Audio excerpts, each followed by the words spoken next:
Romi dari Kuningan Jawa Barat, Ustaz. Sebenarnya tadi agak sedikit ngantuk-ngantuk selama makan kenyang tadi, Ustaz. Gara-gara Pak Notaris nyinggung masalah pajak jadi melek saya. Ya sebenarnya waktu mau berangkat ke sini saya juga ada niatan untuk bertanya mengenai profesi saya pribadi. Pas kebetulan saya profesinya sebagai konsultan pajak, Ustaz. Jadi ada ya dari peserta sini juga menggunakan jasa kami juga gitu.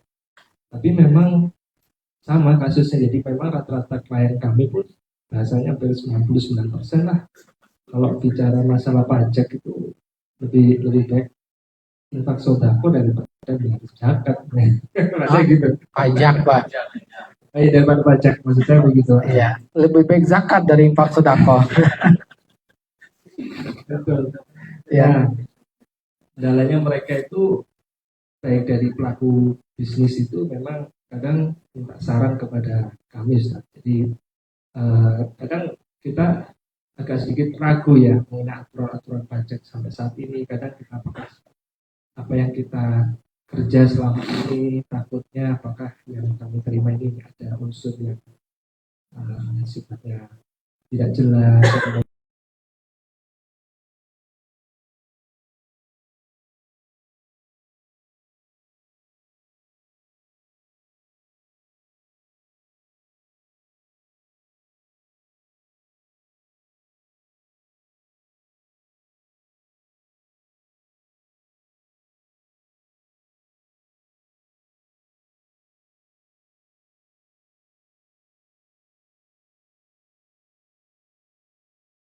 Dua istilahnya yang kita harus mengenal hukum di Indonesia, yaitu sifatnya menghindari pajak secara legal dan ada yang memang menghindari yang sifatnya ilegal. Makanya kalau kita mengenal aturan-aturan yang pajak yang berlaku di Indonesia, otomatis kita sedikit banyak memberikan advice. Jadi advice-nya pun kadang khawatir, kadang apakah ini harta yang nanti yang saya terima ini kira-kira bersih nggak ya, karena dengan cara-cara seperti ini dibolehkan dengan cara ini. Karena memang nanti ujung-ujungnya para customer, klien kami kan juga pertama ya tentunya akan puas dengan pelayanan kami, karena ya tadi saya mending bayar infak sedekah atau zakat daripada yang bayar zakatnya nih, Ustaz. Itu pertimbangan pajaknya daripada pajaknya itu.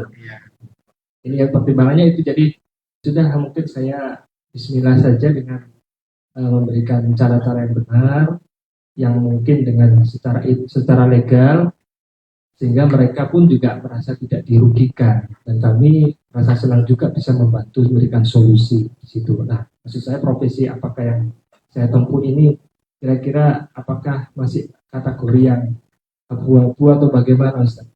Tidak jasa. Terima kasih. Assalamualaikum warahmatullahi wabarakatuh. Waalaikumsalam warahmatullahi wabarakatuh. Jadi yang saya tangkap, konsultan pajak melakukan cara yang legal dan pemerintah, dan tetapi itu pajak yang dikeluarkan lebih kecil daripada yang seharusnya dengan realnya, tapi caranya legal. Pertanyaannya, apakah itu halal pekerjaannya? Halal, dibolehkan. Ya. Tadi sama berarti dengan notaris tadi, caranya legal. Ya, dengan cara menanyakan dulu ke kantor pajaknya, Bapendanya. Ternyata diterima pengajuan pajaknya lebih ringan. Dan ini juga dengan cara yang legal, berarti itu boleh. Dan itu membantu sama muslim dari kezoliman. Ya, berarti kita sudah membantu dan tolong-menolong dalam kebaikan, dan upah yang kita dapatkan dalam tolong kebaikan itu juga boleh. Ya. Terima kasih. Ya.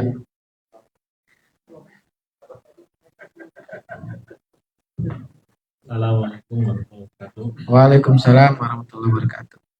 Jadi di sesi pertama sempat disinggung jenis-jenis investasi yang ada di masyarakat. Mungkin kira-kira boleh ditambahkan.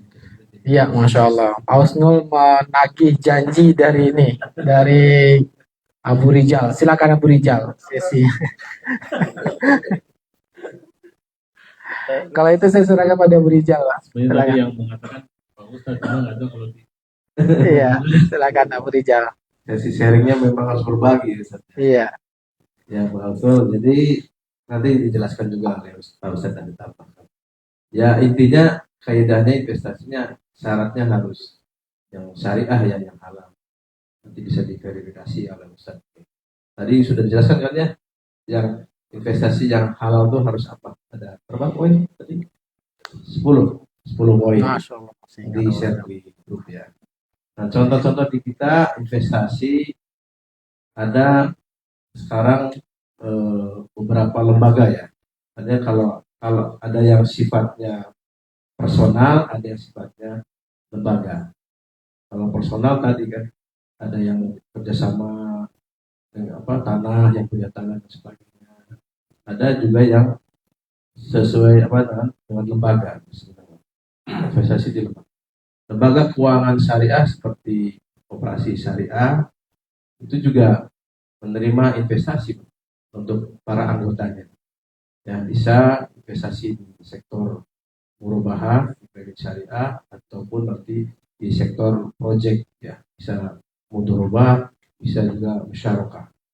Di kami juga di BMT Al-Arbah ada penawaran-penawaran untuk anggota untuk ikut berinvestasi. Baik itu nanti bisa persorangan, artinya sendiri dalam kebutuhan modal. Misalkan Al-Arbah ada proyek nih butuh 100 juta. Nah, bisa patungan anggotanya, ada yang 10, ada yang 20. Bisa juga sendirian kalau mencukupi. Saya sendiri 100 juta. Untuk pembiayaan kredit murabahah misalnya. Atau untuk proyek pengadaan hewan kurban. Jadi ada proyek-proyek yang akan dikerjakan oleh BMT Al-Arbah itu. Nah, bisa juga di lembaga keuangan fintech syariah. Fintech syariah, Ustadz juga berkecimpung di ini, Ustadz, di fintech belum. Kalau Ustadz di Lariba ya, Ustadz, ya, di Lariba Konsultan. Koperasi syariah. Ada fintech syariah, ada Safi, ada juga Urun Dana, ya, Urun RI, ya, ada Bizer, dan lain-lain. Jadi dilihat akarnya, Pak. Ada platformnya, ada website atau aplikasi di situ. Biasanya sudah ada prospektusnya, ada proposal untuk investasi. Misalnya seperti teman saya yang pengembangan usaha kargo ya. Qadarullah tadinya mau hadir di sini dari Bogor. Qadarullah ada halangan jadi nggak hadir.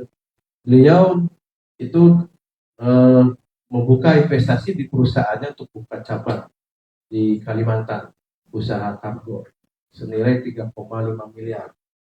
Kemudian oleh platform fintech syariah itu di open investasi. Jadi publish ya, kita itu bisa ikut saham project di situ. Tinggal klik, nanti ada aturan main yang sudah ada akan. Alhamdulillah sudah berjalan dengan konsep bagi hasil dan bagi rugi tentunya. Jadi kalau proyeknya tidak berhasil ya harus siap menanggung kerugian. Itu salah satu contoh di fintech syariah. Nanti bisa sharing-sharing lah mengenai prospektus macam-macam untuk penyaluran investasi. Mungkin itu dulu Pak, barangkali sebagai gambaran singkatnya. Atau saya barangkali mau menambahkan. Ya, kalau hanya menambahkan, ya, saya hanya menggambarkan bahwa bentuk investasi tadi ada yang menggunakan jasa tadi seperti fintech. Memang sudah ada orang yang ahli dalam membaca laporan keuangan, ya, sehingga dia melihat bisnis ini sepertinya bagus, ya, sudah ada bacanya, sehingga itu berbagi margin juga dengan fintechnya tersebut.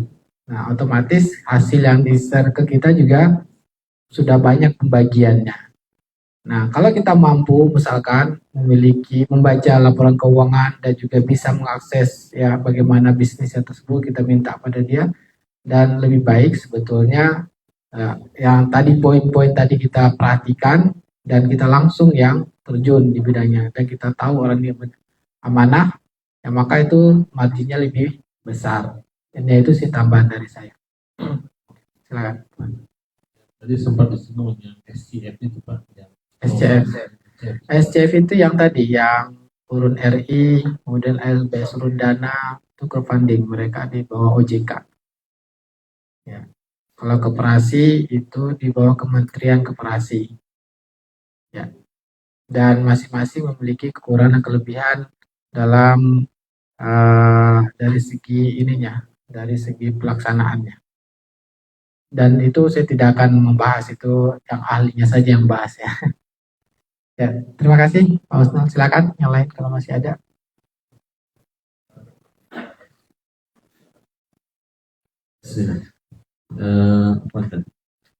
Bertanya tentang apakah kita boleh membeli saham yang ada di Bursa Efek Indonesia, karena yang saya pelajari itu sudah ada 2 list di BI itu.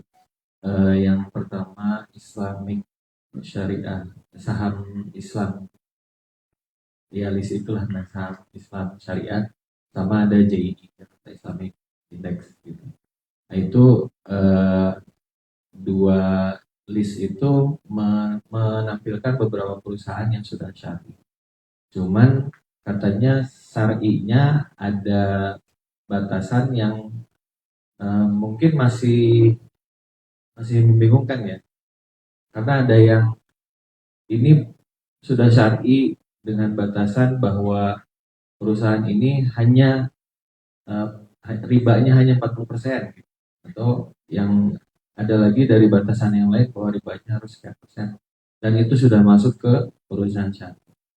Gitu. Yang saya tanya, boleh nggak kita membeli saham? Dan sekarang kan sudah banyak aplikasi yang diawasi OJK juga, kayak Ajaib dan Bibit yang sudah muncul banyak dan orang sering dengar. Mereka itu platform sekuritas yang bisa kita akses, kemudian belinya lewat mereka gitu. Boleh nggak belinya juga lewat aplikasi, nggak langsung seperti langsung ke sekuritasnya gitu, tapi lewat aplikasi itu tadi. Baik. Nah, bolehkah kita bentuk investasinya membeli saham-saham yang sudah distandarisasi oleh DSN MUI ya? Yang mana DSN MUI mereka sudah ada aturan untuk menentukan standar bahwa perusahaan ini adalah sudah sesuai syariat.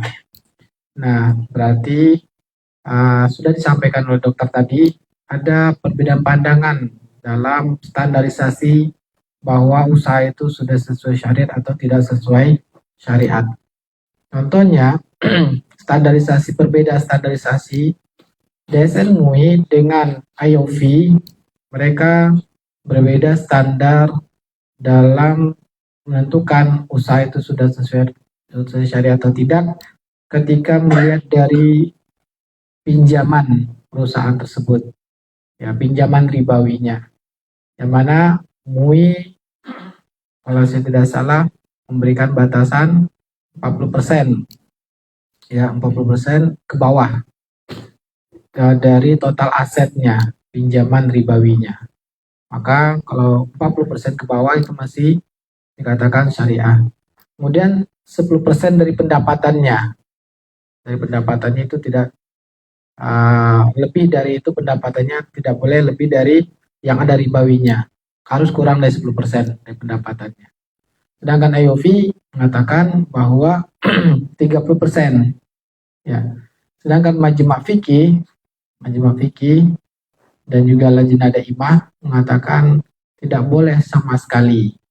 Berarti ada perbedaan pandangan para ulama tentang menentukan standarisasi usaha itu yang boleh kita beli sahamnya, usahanya. Ya. Maka mana yang lebih baik kita pilih. Ya. Maka masing-masing memiliki alasan. Alasan MUI mungkin melihat ya, kesiapan usaha-usaha di pemerintah Indonesia ini, kalau seandainya 0%, maka tidak ada usaha yang syariah di Indonesia ini. Ya. sehingga mereka menganggap ini sebagai sesuatu yang masih sifatnya darurat, ya, supaya bisa adanya jual beli saham usaha yang syariah yang bisa diperjualbelikan, ya. Karena rata-rata mereka melihat kalau yang 40% ini banyak yang tidak lulus dari ini, sehingga nggak bisa.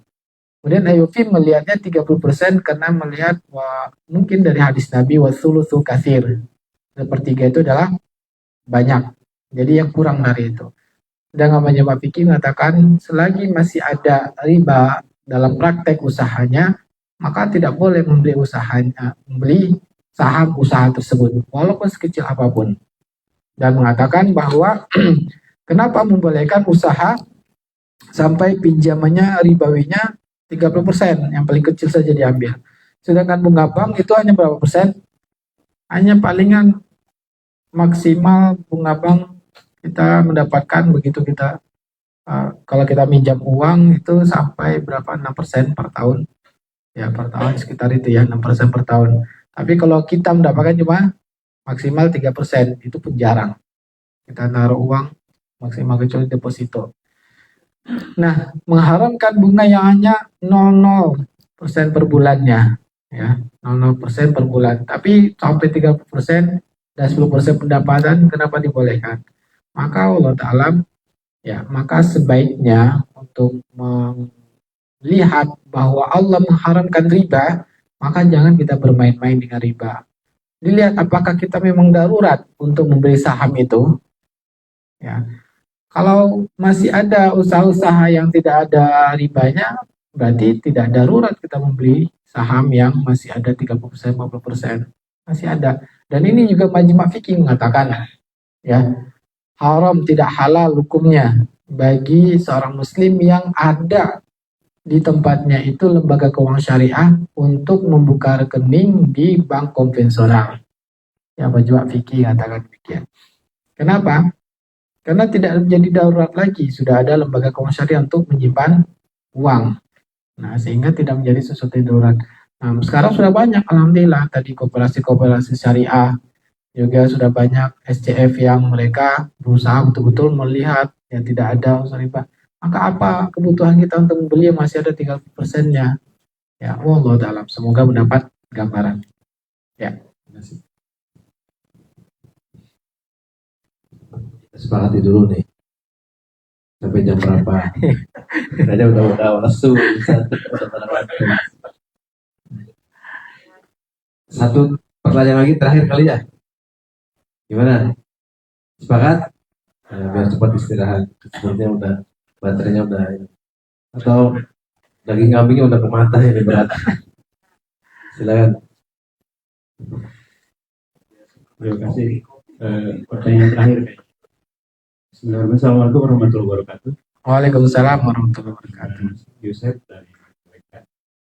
Mungkin ini menyimak pertanyaan saya apa mungkin yang kurang paham berkaitan dengan syirkah tadi yang bisa untuk katakanlah pengelola. Tadi Pak Dr. Rio kalau nggak salah nanya untuk pengelola itu apakah boleh digaji? Pertanyaan saya, apakah boleh mendapatkan hak selain dari bagi hasil keuntungan? Gitu. Kalau tadi mungkin ada keahlian atau apa, atau misalnya katakanlah saya jadi direktur di situ, apakah boleh juga mendapatkan gaji dari keuntungan yang udah sepakati misalnya 60-40? Itu yang pertama. Karena sebelumnya saya pernah ikut beberapa kajian juga, katanya kita hanya berhak untuk mendapatkan bagi hasilnya, jadi tidak ada gaji. Nah, yang kedua adalah Langsung saja Pak ya. Oke. Maka yang dilarang tadi di dalam pernyataan kerjasamanya itu yang dilarang. Menggabungkan akad kerjasama sebagai investor, juga menyatakan di akad kerjasama investor itu bahwa kita ditunjuk sebagai direktur dan digaji. Itu yang dilarang. Bagaimana solusinya? Solusinya kalau ingin juga mengelola sebagai karyawan dengan akad terpisah. Jadi ini tidak ada hubungannya dengan investor dengan sebagai direktur. Nah, itu solusinya. Ya, itu tadi ya. Terima kasih. Mungkin yang kedua, saya udah menjalankan kerjasama dengan saudara gitu ya, udah berlangsung cukup lama. Karena mungkin sama saudara kita akannya verbal aja. Gitu. Dan alhamdulillah sampai sekarang berjalan. Misalnya pembagian hasilnya 60-40. Cuman ketika saya pernah kasih draft untuk apa namanya kan kita harus tulis ya. Iya. Itu seolah-olah bukan apa ya, bukan menolak, mungkin udahlah nggak usah gitu kan. Jadi ini saya cuma ingin bagaimana caranya supaya mereka tuh menyadari bahwa ini penting dalam artian dalam bahasa yang mungkin katakanlah memang kan harus tercatat ya, dan karena untuk kelanjutan bagaimana kalau kita nanti meninggal atau segala macam gitu ya. Tapi itu bahasanya bagaimana ya untuk supaya dari tinjauan syariahnya. Jadi biar mereka juga, oh iya ini penting. Saya udah kasih, tapi nggak ditandatangan, nggak balik lagi. Gitu. Tapi ya kalau baik, terus hubungan baik, memang pertanyaan berbeda. Dan saya yang mengelola langsung. Iya. Alasannya kenapa tidak mau tanda tangan? Kenapa ya itu? Kayaknya karena mungkin sama adik kakak gitu ya. Tanyakan saja Pak, jangan mengira-kira. Kenapa nggak mau tanda? Tanyakan aja supaya kita tahu apa tujuannya tidak mau. Ya, karena kalau hanya ngira-ngira bisa jadi dia juga mungkin kena sibuk kan. Banyak kemungkinan sebaiknya diperjelas saja. Kenapa tidak mau tanda tangan? Ya, dipastikan saja Pak. Karena tujuannya kan bukan tujuannya untuk menjaga supaya tidak menyebabkan perselisihan kalau tidak dicatat. Ya pastikan saja. Ya, walau dalam intinya Bapak kan ingin tanya bagaimana solusi syariahnya kan. Solusinya ya cuma dicatat. Maka yang untuk menyelesaikan masalahnya kita menanyakan kepada dia bagaimana supaya dia mau dan apa alasannya ketika tidak mau. Ya. Kalau tidak mau maka ya pakai solusi yang lain, pakai saksi saja. Saksi 2 orang laki-laki ya. Kalau seandainya memang alasannya kuat misalkan ya udah pakai saksi aja. Nah itu supaya kalau ada terjadi masalah ada saksi yang ini untuk membantu. Memang itu tidak wajib, hanya untuk menguatkan saja ya. Maka untuk menghindari perselisihan-perselisihan berikutnya, maka Allah perintahkan untuk dicatat atau pakai saksi. Wallahu ta'ala alam. Ya. Ada solusi juga Pak buat Bapak. Nanti saudara Bapak ajak ke movement